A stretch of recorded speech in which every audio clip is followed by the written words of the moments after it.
இங்கே பாருங்க, 5 வசனத்தை சொல்கிறேன். நீதிமானுக்கு வரும் துன்பம் அநேகமாக இருக்கும், தேவபக்தியை நடக்க வரும் யாரும் துன்பப்படுவார்கள். உலகத்தார் நீங்கள் உலகத்தார் அல்ல, ஆகையால் உலகம் உங்களை பழிக்கிறது. உலகத்திலே உங்களுக்கு உபத்திரவம் உண்டு. இவ்வளவு வசனம் வந்துச்சு, துன்பம் வந்துச்சு, உபத்திரம் வந்துச்சு, பஞ்சாயத்து வந்துச்சு. ஆனால் இதில் எதிரே ஆக்கிலும் நான் தான் உனக்கு இதை தர்றேன் அப்படின்னு தேவன் சொல்லவே இல்லை. அதுக்கப்புறம் யார் அதை தர்றாருன்றதையும் சொல்லியிருக்காரு.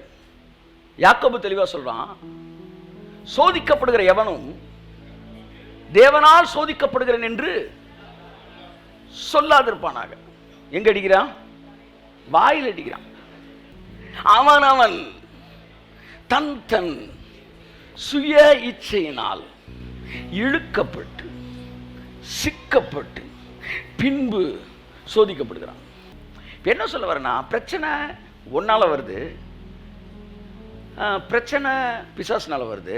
ஆனால் தேவனும் அதுலேருந்து வந்தாலும் சரி, இதுலேருந்து வந்தாலும் சரி, உன்னால் வந்ததாக இருந்தாலும் சரி, அவனால் வந்ததாக இருந்தாலும் சரி, அவன் எல்லாவற்றிலும் நின்று அவர்களை விடுவிக்கிற தேவனாக இருக்கிறார். கர்த்தர் நல்லவர். எல்லாம் சொல்லுங்க, கர்த்தர் நல்லவர். சொல்லுங்களேன் வாயத்திலிருந்து, கர்த்தர் நல்லவர், அவர் கிருபை என்றும் உள்ளது. ஸோ நம்ம அந்த 4th டைமென்ஷன் கூட நம்ம அப்புறம் பார்த்துக்கோம். அந்த 4th டைமென்ஷன் லைஃப்பில் ஏன் வந்து வசனத்தில் இருக்க சிலருக்கு நடக்குது, சிலருக்கு நடக்க மாட்டேங்குது. ஆனால் சிலருக்கு நடக்குது, சிலருக்கு நடக்கலை. ஏன்னா வசனம் பொய் என்பது அல்ல. அந்த 4th டைமென்ஷன் வேர்ல்டு அப்படி தான் இருக்கும். அங்கே வந்து அந்த டைமென்ஷனில் என்ட்ரு ஆனவனுக்கு மட்டும்தான் அது சக்கு சக்கு சக்கு சக்கு நடக்குது. ஆவியானவர் உங்களை டைமென்ஷனுக்குள்ளே கொண்டு வராரு. அதை குறித்து நம்ம அடுத்த வாரம் பார்ப்போம். இந்த வாரம் யோபு விஷயத்தில் யோபு என்ன சொல்கிறாரு? 21 வாசிங்க. நிர்வாணியாய் என் தாயின் கர்ப்பத்திலிருந்து வந்தேன், நிர்வாணியாய் அவ்விடத்திற்கு திரும்புவேன். கர்த்தர் கொடுத்தார், கர்த்தர் எடுத்தார், பாருங்க, கர்த்தருடைய நாமத்துக்கு ஸ்தோத்திரம் என்றான். பார்த்தீங்களா? இது வந்து செய்யாத தப்புக்கு கேஸ் ஃபைல் பண்ணியிருக்கிறான். கர்த்தர் கர்த்தர் எடுத்தார். எல்லாம் சொல்லுங்க, எடுத்தார். எதை சொல்றாரு? எதை சொல்றாரு? எதை சொல்றாரு சொல்லுங்க. 10 பிள்ளைகள். என்னது? அங்கிருந்து வரல. வேலையாட்கள் செத்தாங்க. எங்க? 15 வசனம். உங்கள் வாழ்க்கையில் அழிவுகளை கொண்டு வருவதெல்லாம் பிசாசு திட்டம் என்பதையும், கர்த்தராகிய இயேசு கிறிஸ்து உங்கள் வாழ்க்கைக்கு வரும்போது அந்த திட்டங்கள் மாற்றப்படுகிறது என்பதையும் இந்த இரவு வேளையிலே புரிந்து கொள்ளுங்கள். ஆமென் சொல்லுங்க. ஆமென். When you are attached with God's plan, the God's plan start executed. It start being executed in your life. உங்க வாழ்க்கையில் அது நடைபெற ஆரம்பிக்கிறது. ஆனால் when you attached or connected with the devil's plan, it outside of God's plan, அப்படின்னா அவனுடைய விஷயங்கள் உங்க வாழ்க்கையில் என்ன செய்யுது? எக்ஸிக்யூட் ஆக ஆரம்பிக்குது. அதனால மற்றவங்கள்ட்டலாம் டெவில் வச்சிருக்கிற பிளான் நடந்துகிட்டே இருக்கு, நம்மள்ட்ட வந்து காட்ஸ் பிளான் நடந்துகிட்டே இருக்கு. அந்த டெவிலோட பிளானை டெலீட் பண்றாரு தேவன். ஆச்சா, டெலீட் பண்றாரு. டெவிலோட பிளான் உங்க வாழ்க்கை என்ன தெரியுமா? நீங்க இப்ப இங்க உட்கார்ந்துருக்கதே கிடையாது, நீங்க எங்கேயோ ஒரு ஆஸ்பத்திரியில் படுத்திருக்கணும். அதான் டெவில்ஸ் பிளான். தேவன் அதை டெலீட் பண்ணி உங்களை ஆரோக்கியமாக உட்கார வச்சுக்கிறார். ஆமென். உங்களுக்கு சில உயிரோட இருந்திருக்க மாட்டீங்க. அக்கார்டிங் டு டெவில்ஸ் பிளான் உங்களை எத்தனையோ வயசுல சாகடிச்சிருக்கணும். ஆனால் காட்ஸ் பிளான் உங்க வாழ்க்கைக்குள்ள வந்து இன்னைக்கு உங்களை உட்கார வச்சு அல்லேலூயா சொல்ல வச்சிருக்கிறார். ஆமென். இன்னைக்கு தேவனுடைய திட்டம் என் வாழ்க்கையில் நிறைவேறலன்னா நான் என்னவா இருப்பேன்? மோசமான வாழ்க்கைக்கு தான் போயிருப்போம். இல்லைன்னு சொல்லுவீங்களா நீங்க? யாராவது இல்லை என்று சொல்ல முடியுமா? தேவனுடைய கரம் உங்கள் மீது இல்லாவிட்டால் உங்கள் வாழ்க்கை மோசமான ஒரு வாழ்க்கையா போயிருக்கும். ஆமா. ஆனால் தேவன் அந்த பிளானை டெலீட் பண்ணி விட்டாரு, தன்னுடைய பிளானை. ஆமா. எங்கேயோ சினிஃபீல்டில் போய் லைட் பாயா மாறி இருப்போம். நடிகன் ஆகணும்னு ஆசையில் போய் கடைசியில் லைட் பாயா, லைட் ஆன். ஆனா தேவன் வந்து நீ நில்றா, நான் லைட்ஸ் ஆன் பண்றேன் அப்படின்றாரு.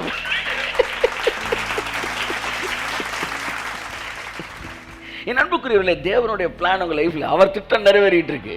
எங்கேயோ செத்து சுண்ணாம்பாகி நீ செத்த இடத்துல புல்லு முளைச்சிருந்திருக்கும். ஆனால் தேவன் இரக்கத்திலே ஈஸ்வரமுள்ளவராய் உங்கள் வாழ்க்கையில இந்த இடத்துக்கு கொண்டு வந்தவர். இனிமேலும் உங்களோட வாழ்க்கையில இதை விட மேன்மையான மகிமையான திட்டங்களை உங்கள் வாழ்க்கையில் நிறைவேற்றி உங்களை உட்கார வைக்க வேண்டிய சிங்காசனத்தில் உங்களை உட்கார வைத்து ஆமென், ஆமென். சகலத்தை உங்கள் கால்களுக்கு கீழ்ப்படுத்துவார். அதுதான் உங்க வாழ்க்கையில் நடந்துகிட்டு இருக்கு. ஒரே நாள் நடக்கல, ஒரே நாள் நடக்கல, ஒரே நாள் நடக்கல. ஏன் நடத்தி முடிச்சுட்டு வேற எங்கேயும் போக போறீங்களா? ஏன்டா பதற? நடக்கும், எல்லாம் நடக்கும் வாழ்க்கையில். ஒன்றும் நடக்காம போகாது. அது வரைக்கும் உசுறு இருக்கு, உடம்பு இருக்கு, உடம்புல எல்லாம் இருக்கு, ஆசீர்வாதம் இருக்கு, ஐஸ்வர்யம் இருக்குல்ல, எல்லாம் பாதுகாப்பு இருக்குல்ல, அமைதியா போயிட்டு இருக்கு. அடுத்தடுத்த இடத்துக்கு தேவன் உங்களை அழைத்து செல்வார். கர்த்தர் எடுத்தார் என்று யோபு சொன்னான். ஆனால் 13ஆம் வசனம் சொல்லுகிறது, 14, ஒரு ஆள் அவனிடத்தில் வந்து எருதுகள் உழுதுகிற போது கழுதைகள் பக்கத்தில் மேய்ந்து கொண்டிருக்கும் போது சபேயர் அவைகளின் மேல் விழுந்து அவர்களை சாய்த்து கொண்டு போனார்கள். வேலையாட்களை வெட்டி போட்டார்கள். இவங்களுக்கு பேர் என்ன? சபேயர். எல்லாம் சொல்லுங்க, சபேயர். கர்த்தர் எடுத்தாரா, சபேயர் எடுத்தாரா? இல்ல, சபேயர் பின்னாடி யார்? கர்த்தர் இருந்தாரா? இப்ப நான் சொல்றேன், எதுக்கு பின்னாடி எல்லாம் பிசாசு இருக்கிறான் சொல்ல வரேன். சபேயருங்கிற எதிரிகள் வந்து எடுத்துட்டு போயிருக்காங்க. இந்த சபேயருக்கு பின்னாடி வேலை செஞ்சது யாரு? பைபிள் தெளிவா சொல்லுது. 12ஆம் வசனம் சொல்லுது, அப்பொழுது சாத்தான் கர்த்தருடைய சந்நிதியை விட்டு புறப்பட்டு போனான். அவன் தான் இவ்வளவு ப்ராஜெக்டையும் பண்றான்.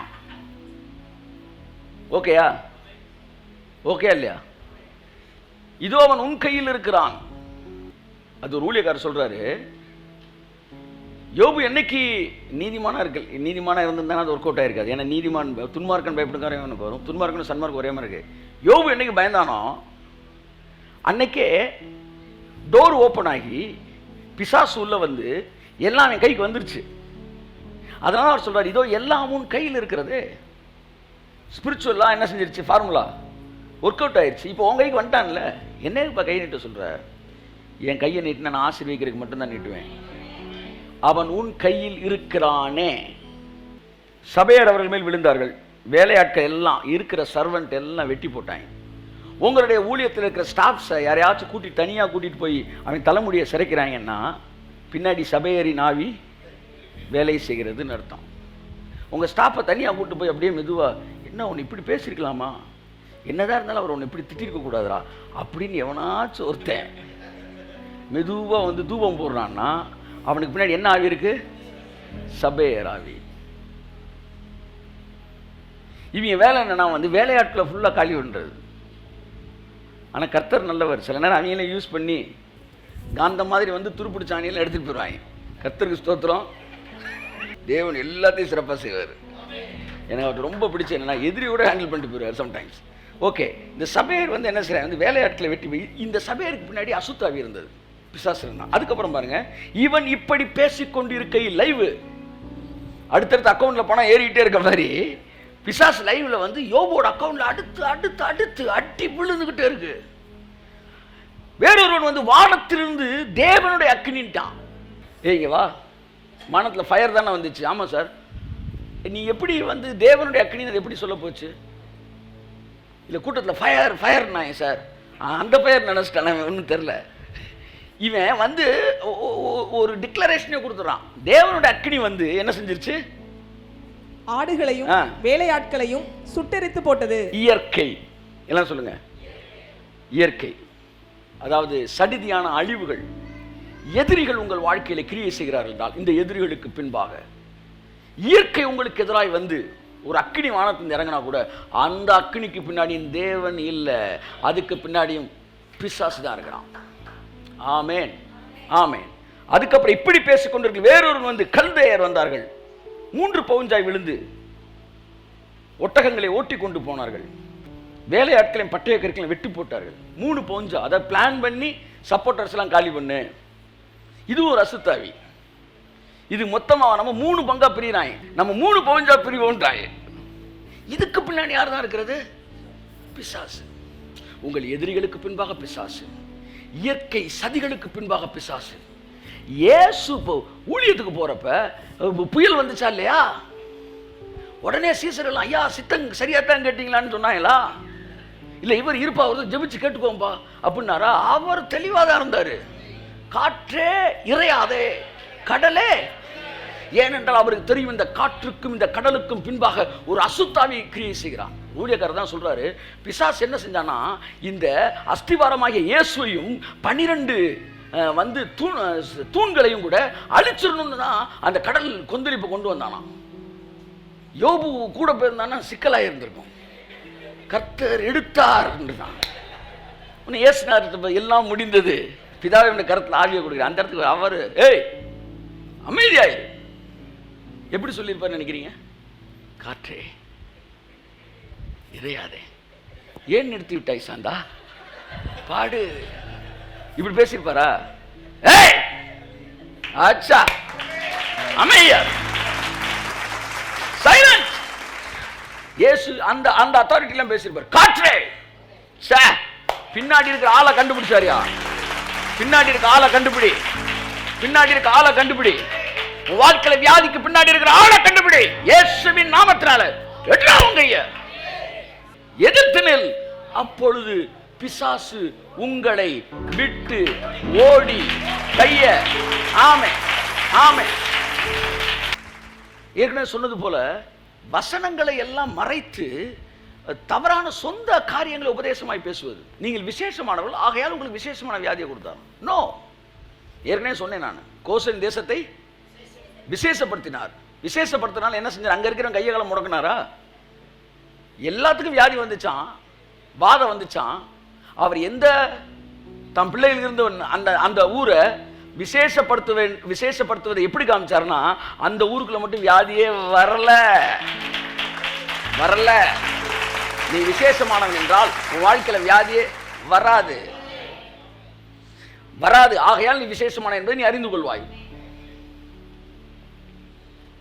நான் தைரியமா சொல்றேன், நான் வந்து தேவன் நல்லவருக்கு எதிரான வசனங்கள் என்ன என்பதை 94 இருந்தே நான் பார்த்துருக்கிறேன். அந்த வசனங்களுக்கு அர்த்தங்களை சில பிரசங்கிக்கும் கேட்டிருக்கிறேன்.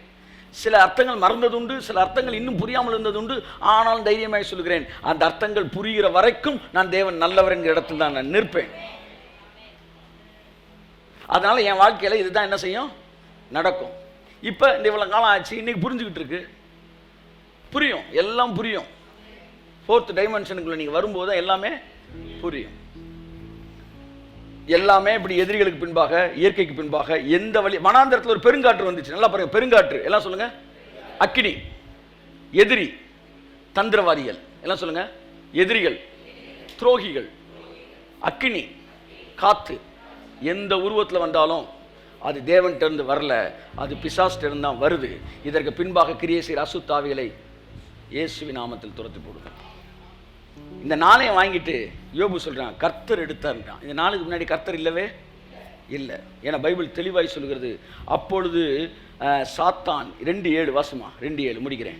அப்பொழுது சாத்தான் கர்த்தருடைய சந்நிதியை விட்டு புறப்பட்டு யோபின் உள்ளங்கால் தொடங்கி அவன் உச்சந்தலை மட்டும் கொடிய பற்களால் அவனை வாதித்தான்.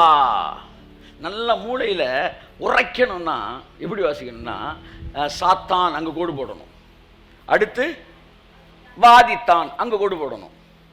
மூளைக்கு நல்ல ஆணி அரைஞ்ச மாதிரி இறங்கணும்னா இந்த கோடு போட்ட ரெண்டையும் சேர்த்து வாசிங்க. சாத்தான் வாதித்தான், திரும்ப சாத்தான் வாதித்தான், திரும்ப சாத்தான் வாதித்தான், திரும்ப சாத்தான் வாதித்தான். எத்தனை பேருக்கு யோபுவ கர்த்தர் சோதிச்சாரு. எவ்வளவு பேர் இன்னைக்கும் சொல்லிக்கிட்டு இருக்கிறாங்க, இன்னைக்கும் சொல்றாங்க யோபு கர்த்தர் சோதிச்சாரு, யோபு கர்த்தர் சோதிச்சாரு. ஆனா பைபிள் தெளிவா சொல்லு, சாத்தான் வாதித்தான். கடைசி அதிகாரத்துக்கு போங்க, தேவன் அவனை, அவ்வளவுதான் sir, simple sir, simple sir. சாத்தான் வாதிச்சான், தேவன் அவனை 2 மடங்கு ஆசீர்வதிச்சார். அவன் முன்னலமே தெளிவா சொல்லுது, சாத்தான் வாதித்தான், தேவன் விடுவித்தார். கர்த்தர் யோபுவின் சிறையிருப்பை கையத்தட்ட. யோபு புத்தகத்தை 2 வசனத்தில் முடிச்சிரும். 2:1 சாத்தான் வாதித்தான் முடிஞ்ச ஒரு வசனம். இன்னொரு வசனம் எங்க இருக்கு? 42 இல்ல 10. யோபு தன் சிநேகிதருக்காக வேண்டுதல் செய்த போது கர்த்தர் அவன் சிறை இருப்பை மாற்றினார். இங்க கூட எங்க போடணும்? கர்த்தர் எல்லாம் சொல்லுங்க, மாற்றினார். கோடு போடு, கர்த்தர் மாற்றினார். இப்ப முத வசனத்தை சொல்லுங்க, சாத்தான் வாதித்தான். அடுத்த வசனம் கர்த்தர். அவ்வளவுதான், அவ்வளவுதான், அவ்வளவுதான். யோபுக்கு சாத்தான் சொல்லுங்க, வாதித்தான், கர்த்தர் மாற்றினார். கமான், சாத்தான் வாதித்தான், கர்த்தர் மாற்றினார். சாத்தான் உன் வாழ்க்கையிலே வாதங்களை கொண்டு வரும்போது கர்த்தர் உன்னோடு கூட இருந்து அதை மாற்றுவார். கரங்களை தட்டி கர்த்தருக்கு நன்றி சொல்லுவோம்.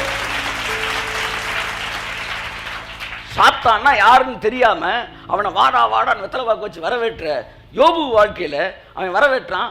உள்ள வந்து அம்புட்டு வேலை செஞ்சாலுமே தேவன் இரக்கத்தில் ஐஸ்வர்யம் உள்ளவராக இருந்து அதை மாற்றினாரு. ஆனா நீயும் நானும் சாத்தானுக்கு பிசாசுக்கு இடம் கொடாதிருங்கள் என்கிற வார்த்தை அர்த்தத்தை புரிந்தவர்கள். அதனால அவன் வாழ்க்கையில கூட அவன் நுழைய முடிஞ்சிச்சு, உங்க வாழ்க்கையில நுழையவே முடியாது. ஆமே, இடம் கொடாதிருங்கள். எல்லாம் சொல்லுங்க, சொல்லுங்க, இடம் கொடாதிருங்கள். அப்படின்னா என்ன அர்த்தம்? அப்படின்னா என்ன அர்த்தம்? பஸ்ஸில் இடம் கொடுக்காம உட்காந்துருக்க பார்த்துருக்கீங்களா? இப்படி உட்காந்துக்குவாங்க. அங்கே யாராச்சும் பெருசு அப்படியே வருங்க வரவான், இல்லை இடமே கொடுக்குற இல்லை. சரி, இடம் கொடுக்காமல் இருப்பதுன்னா என்ன? வந்திருப்பவரை கவனியாமல் போல் இருப்பது. இப்போ நான் கேட்குறேன், வறுமைக்கு வியாதிக்கு இடம் கொடாமல் இருப்பது என்றால் என்ன? வியாதியோட சிம்டம்ஸை கவனிக்காத மாதிரியே இருக்கிறது. எழுதிட்டு நீ பாட்டு உட்காந்துக்கிட்டே இரு. இடம் கொடுப்பது என்பது எழுந்து அமர வைப்பது. ஆனால் இடம் கொடாது இருப்பது என்றுனா உட்காந்துக்கிட்டே இருக்கு. இதை பற்றி பழைய வீடியோவில் நான் பேசியிருக்கிறேன். அப்போ நீங்கள் இடம் கொடுக்கலன்னா என்ன அர்த்தம்? நீங்கள் கொடுக்காத வரைக்கும் பிசாசு உட்காந்துக்கிட்டு இருக்கானா நின்றுக்கிட்டு இருக்கானா? அவ்வளோதான். இப்போ இடம் கொடாதீங்கன்ற வசனத்துலேருந்து என்ன தெரியுதுன்னா, பிசாசு உங்கள் உள்ளுக்குள்ளே இல்லை, அவன் வெளியில தான் இருந்துக்கிட்டு இருக்கிறான். தான் பவுல் சொன்னான், நான் போன பிறகு மந்தையை தப்ப விடாத கொடிய ஓநாய்கள் வரும். அந்த ஓநாய்கள் யார் தெரியுமா? பிரச்சனைகளையும் வியாதிகளையும் கர்த்தர் தருகிறார் என்று பிரசங்கம் பண்ணுகிறவர்களே அந்த ஓநாய்களாக இருக்கிறார்கள். மந்தையை தப்ப விடாத கொடிய ஓநாய்கள். இது நான் சொன்ன வார்த்தை அல்ல, பவுல் சொன்ன வார்த்தை, பேதுரு சொன்ன வார்த்தை. அப்ப இந்த ஓநாய் எப்படி ஆட்டு தோலை பொறுத்து கொண்டு வரும். என் வாழ்க்கையில் நான் கண்டுபிடிச்ச ஒரு பெரிய ஒரு மாயை, ஒரு சாபக்கேடு என்ன தெரியுமா? பூமியில நான் கொண்ட கொடிய தீங்கு உண்டு. என்ன தெரியுமா? இந்த நல்லது செய்றவன்லாம் கோவப்பட்டு பேசுறாங்க. ஆனா கெட்டது செய்றவன்லாம் நாக்கில் என்னையே தேன தடவி பேசுறாங்க சார். என் வாழ்க்கையில் என் எதிரிகளை மாதிரி என்னால் பேசவே தெரில சார். அவன் கிளப்புறான் சார். அப்படியே தடவி கொடுத்து பேசுறாங்க சார். ஆனா நம்ம எங்கடா விழுந்து வந்துருச்சு வந்து அறிவில பார்த்துட்டு பண்றது இல்லையா அப்படின்னு சொல்லி ஒரு 1000 ரூபாய் கை கொடுத்துட்டு போய் டாக்டரை பாருங்க செலவழிச்சு போகிறோம். நம்ம திட்டிட்டு இப்படி பண்ணிட்டு போகிறோம். ஆனால் அவன் காலி பண்ணுறதுக்கு தான் பேசிக்கிட்டு இருக்கிறான். ஆனால் நீ உனக்கே தெரியாமல் கத்திய கழுத்தில் சொருகிறான். ஆனால் சிரிச்சுக்கிட்டே பேசுகிறான். இதுதான் பூமியில் நான் கண்ட கொடிய தீங்கு. துரோகிகள் எல்லாம் சூப்பராக பேசுகிறாங்க சார். நமக்கு தான் பேச தெரில. சரி, ஓகே, அதை விட்டுருங்க. அப்படித்தான் இந்த பிரசங்கிகளில் வந்து என்ன செய்கிறான், வந்து இப்படி பேசின உடனே அந்த ஓநாய் வந்து ஆட்டுத்தோலை போத்திட்டு வந்து இது கர்த்தர் தான் தராரு, கர்த்தர் தான் தரானே, இவன் வாங்கையா வாத்தியார் ஐயான்றான். உடனே அப்படியே வந்து நேரம் மடியில் உட்காந்துறான். ஆனால் புத்திசாலி, நான் சொல்லி சொன்னான். ஒரு குறிப்பிட்ட நாளில் ஒரு ஊழியன் இடத்துல இரவு வேளையில் நடந்த சம்பவம். நான் ஊழியர் பிரசங்கத்தில் நான் கேட்டேன், என் அன்பு மகனே, நைட் அவனுக்கு வாய்ஸ் கேட்குதான், என் அன்பு மகனே, உன்னுடைய ஆயுள் நாட்கள் வருகிற 13ஆம் தேதியோடு இல்லாட்டி வந்து 20ஆம் தேதியை சொல்றான் முடிவடைகிறது. ஆகையால் உன் வீட்டு காரியங்களை ஒழுங்குபடுத்து. எசேக்கியாவுக்கு சொன்னது போல அந்த சத்தம் கேட்டிருக்கான், என் அருமை மகனே, மை பிலவட் சன் அப்படின்னு சொல்லிட்டான். பாருங்க பிசாசோட இதை பாருங்க, மை பிலவட் சன். சூப்பராக இருக்குல்ல? My beloved Sun. வரும் 20ஆம் தேதி ஆயுள் நாட்கள் முடிகிறது. எல்லாவற்றையும் ஒழுங்குபடுத்து, வீட்டு காரியங்களை ஒழுங்குபடுத்து. இவர் டக்குன்னு என்ன சார் கர்த்தர் பேசிட்டாருன்னு அவன் வக்கீலை கூப்பிட்டாரு. குடும்பத்தில் பிரிக்க வேண்டிய பாகுபரிவினை எல்லாம் பிரித்து கொடுத்துட்டு எல்லாத்துக்கும் குடும்பமே அழுதுட்டு உட்காந்துக்கிட்டேன். இவருக்கு வயசே ஒரு 45-50 வயசு தான் இருக்கும். இவர் என்ன பண்ணிட்டு எல்லாத்தையும் முடிச்சுட்டு அந்த டேட்டில் போய் ஈசி சேரில் உட்காந்துட்டார். உட்காந்துட்டு அப்படியே காத்துக்கிட்டே இருந்திருக்காரு உயிர் போகணும். காலையில் வரைக்கும் உசுறு போகலை. காலையில் எந்திரிச்சிருக்காரு, பலன்னு விடிஞ்சிருச்சு. இரண்டா உயிரோட தான் இருக்கும், பரலோகத்தில் இருக்கும், பூமியில் இருக்கமா? அவருக்கு ஒரு குழப்பம் ஆயிடுச்சு. அப்புறம் ஒய்ஃப் போட்டு டீயை குடிச்சப்ப தான், இல்லை இன்னொன்று பரலோகத்தில் போல, இன்னும் பூமியில் தான் இருக்கிறோம், இந்த மாதிரி டீ இங்கே தான் கிடைக்கும் அப்படின்ற முடிவுக்குள்ள வந்துட்டாரு. திரும்ப ஜோம் பண்ணி கேட்டிருக்காரு, ஆண்டவரே நீங்கள் வந்தப்ப நான் வரவே இல்லைன்னா, இல்லை நேற்று நீங்கள் சொன்னப்ப நான் சொல்லவே இல்லை. இல்லை நீங்கள் இப்படி சொன்னீங்களே, நான் எப்போ என் வசனத்துக்கு எதிராக பேச மாட்டேன்மானே. இல்லை நீங்கள் இந்த வாரம் செத்து போயிடுவேன்னு சொன்னீங்க. உன் ஆயுசு நாட்கள் 70 வருஷம், பலத்தின் மிகுதியினால் 80 வருஷம். அந்த காலத்தில் அந்த ரெவலேஷன் 80 வருஷம் சொல்லியிருக்க. 40 வயசில் எவனே நான் எடுத்துக்கவே நிறைய பேர் சொல்லியிருக்கிறேன். 39 வயசில் செத்து போயிடுவேன், 28 வயசில் செத்து போயிடுவேன். இதெல்லாம் பிசாசோட போதனை. அது வந்து நம்மளை வந்து இப்படி பண்ணிடுவோம். இல்லை இல்லை இல்லை இல்லை, நீங்கள் நல்லா இருப்பீங்க. ஆமாம், ஆயுசு நாட்கள் 70 80 கிடையாது. நீடித்த நாட்களால் நான் உன்னை திருப்தி ஆக்குவேன். வயசானவங்க எல்லாரும் கை தூக்கி சொல்லுங்களேன், திருப்தி ஆக்குவார். எல்லாம் கை தூக்கி சொல்லுங்க, திருப்தி ஆக்குவார். திருப்தினா என்ன சார்? திருப்தினா என்ன? போதும். யார் சொல்லணும்? நான் சொல்லணும், நீங்க சொல்லணுமா? எங்க வீட்டுக்கு உங்களை சாப்பிட கூப்பிட்டுருக்கேன். ஒரு 3 இட்லியை வச்சுட்டு போதும் எந்திரிங்க அப்படி நான் சொல்லலாமா? யார் சொல்லணும்? நீங்க திருப்தியா சாப்பிடணும்னா இப்ப எத்தனை இட்லின்றதை நான் முடிவு எடுக்கணுமா, நீங்க எடுக்கணுமா? நான் இட்லி கொடுக்குறவன், ஆனால் எத்தனை இட்லின்றதை நான் முடிவு எடுக்க கூடாது. சாப்பிட்ற நீங்க தான் முடிவு எடுக்கணும். நீங்க கேட்க கேட்க நான் வச்சுக்கிட்டே இருப்பேன், வச்சுக்கிட்டே இருப்பேன், வச்சுக்கிட்டே இருப்பேன், வச்சுக்கிட்டே இருப்பேன், வச்சுக்கிட்டே இருப்பேன், வச்சுக்கிட்டே இருப்பேன். இன்னும் 2 வை, இன்னும் 2 வை, இன்னும் 2 வை. போதும். நீ சொன்னாதான் நான் இட்லி கேட்டு பார்த்தேன். அப்ப கூட இன்னும் ஒன்று சாப்பிடு, அப்படிதான் நான் வருவேன். உண்மையா இல்லையா? அப்படித்தான் தேவன் உங்களுக்கு ஆயுசு நாட்கள் கொடுக்கும்போது இத்தனை வருஷம் தான் வாழன்னு சொல்ல மாட்டானா. ஆனா இன்னொரு 10 வருஷம் வச்சுக்க, வைங்க, எந்த வச்சுக்க வச்சுக்க. நீ பார்த்து, ஆண்டவரே எல்லாம் முடிஞ்சிச்சு. ஆமா, தாடி இடிலாம் வச்சாச்சு, எல்லாம் முடிச்சாச்சு, மினிஸ்ட்ரி பண்ணி வாட்டுக்கு தீ பிடிச்சி போயிட்டு இருக்கு. வேர்ல்டு ஃபுல்லாக நல்லா கிரேஸ் போயிட்டு இருக்கு. அப்படியே நான் அங்கிட்டு வந்துடுறேன், ஆடியன்ஸ் பக்கம் வந்து உட்காந்து பார்க்குறேன். அப்படின்னும் போது என்னப்பா நல்லா யோசிக்காப்பா, அப்போ கூட சொல்லுவார், இல்லை வந்து ரைட், நீங்கள் பார்த்து திருப்தியாகி. ஆமாம், இந்த உலகத்தில் வந்து கடன்காரன் பிரச்சனைக்கு பயந்தாலே எஸ்கேப் ஆகிறவங்களாம் உள்ள சேர்க்க மாட்டார். ஓடிடு போ, இப்போ கடனை கொடுத்துருவோம் போ, இல்லை வந்து வியாதி வந்துடும், பயப்படாத. அதுக்கெல்லாம் பயந்து போகிறதுக்கான இடம் கிடையாது. அது எல்லாத்தையும் ஆண்டு அனுபவிச்சு, ஆமாம், எல்லாம் முடிச்சு திருப்தியாகி போதும். கோதுமை அம்புராத்துணியில் சேருவது போல முதிர் வயதிலே நீதிமான்கள் கர்த்தருடைய சமூகத்தில் சேர்க்கப்படுவார்கள். கர்த்தர் நல்லவர், கர்த்தருடைய போதனைகள் நல்லது. பிசாசோ பொய்யனாயிருக்கிறான், பொய்க்கு பிதாவாயிருக்கிறான். நம்பாதீர்கள். 10 பேர் சொன்னாலும் ஒரே விஷயத்தை சொன்ன நம்பாத. அந்த 10 பேருக்கு முன்னாடி பிசாசு இருப்பான். ஆனால் தேவனோ சத்தியபரர், எந்த மனுஷனும் பொய்யன். 10 டாக்டர் சொல்லட்டும், நம்பாத. வார்த்தை சுகமானா என்று சொல்லும் என்றால், உனக்குள்ள இந்த விசுவாசம் தூக்கப்பட்டிருக்கும் என்றால் நம்பாத. 1000 பேர் சொல்ல நம்பாத. தைரியமா சொல்ல, எந்த மனுஷனும் பொய்யன், தேவன் சத்தியபரர். இதுக்கு என்ன தேவை இருக்குன்னா, அடிப்படை கர்த்தர் நல்லவர். அவற்றை இது வரல அப்படின்னு தெரிஞ்சிருச்சுன்னா நான் ஸ்ட்ராங்கா இருப்பேன். என் ஃபெய்த் எதுல நிக்குது? தேவனுடைய கேரக்டரை நான் புரிஞ்சுக்கிட்டதுல நிக்குது. தேவனுடைய கேரக்டரை புரிஞ்சுக்கிறதுல எனக்கு கன்ஃபியூஷன் இருந்துச்சுன்னா என் ஃபெய்த் ஆட்டம் கண்டுக்கிட்டே தான் இருக்கும். புரியுதா? ஆமாம். 10 மணிக்கு ஒருத்தர் வருவார், சார் இங்கே உட்காருங்க சார் அப்படின்னு ஒருத்தர் உட்கார வச்சிருக்கேன். நான் சொல்கிற ஆளை பற்றி எனக்கு தெரியணும். அவர் வருவார்னா ஏத்தப்பில் உட்காரு, இவன் வருவானா மாட்டானா என்கிற மனநிலை இருக்கும் என்றால் என்னால் மற்றவற்றை தைரியமாக சொல்ல. ஆகவே உங்கள் தேவனுடைய குணத்தை நீங்கள் புரிந்து கொண்டால் உங்கள் விசுவாசம் கண்மலை மேல் கட்டப்பட்ட வீட்டை போல இருக்கும். You must know God's character. ஆமென். அவரை அறிகிற அறிவினாலே கிருபை உங்களுக்கு பெருகும். By knowing him in person. அதாவது it's not a knowledge about him, it is knowing him. அவரை இன்னொருத்தவங்க சொல்லி கேட்கறது நாலேஜ், அவரோட பழகி அவரை கண்டுபிடிக்கிறது அது நோயிங். ஆமென் சொல்லுங்க. ஆமென். அதுதான் அந்த அந்த பழக்க வழக்கத்தில் தேவனுடைய வெளிப்பாட்டில் வருது. அப்படிலாம் உங்களுக்குள்ள ஒரு அஸ்திவாரத்தை போட்டுட்டா ஊரே எந்திரிச்சுன்னு பேசினாலும் நீங்கள் தைரியம் நின்றுட்டு இருப்பீங்க. எத்தனை பேர் வாங்கடா, உம்மாலே நான் ஒரு சேனைக்குள் பாய்வேன். இப்படி ஒருத்தன் சொல்கிறான்னா, எனக்கு எதிராக ஒரு பாளையம் இறங்கினாலும் என்மேல் ஒரு யுத்தம் வந்த, நல்லா கவனிங்க, இதெல்லாம் சும்மா வந்து வந்து டயலாக் கிடையாது, சினிமா டயலாக் கிடையாது. சொன்னவன் செஞ்சான். கோலியாத்து 12 அடிக்கு நின்றுக்கிட்டு இருக்கும்போது ஊரே அமைதியாக இருக்கும்போது இறங்கின அம்மாலே ஒரு பாளையத்து. அப்படின்னா எந்த அளவு பர்சனலாக கடவுளை தெரிஞ்சு வச்சிருந்துக்கான் பாருங்க. பர்சனலா 1000 செய்திகளை விட அவர்கிட்ட பர்சனலா பழகி உனக்கு தெரியுற ஒரே ஒரு ரெவலேஷன் உன் வாழ்க்கையை தலையில மாத்திரும். Start walk with God. தேவனோடு வந்து பழகுவதற்கு துவங்குங்கள்.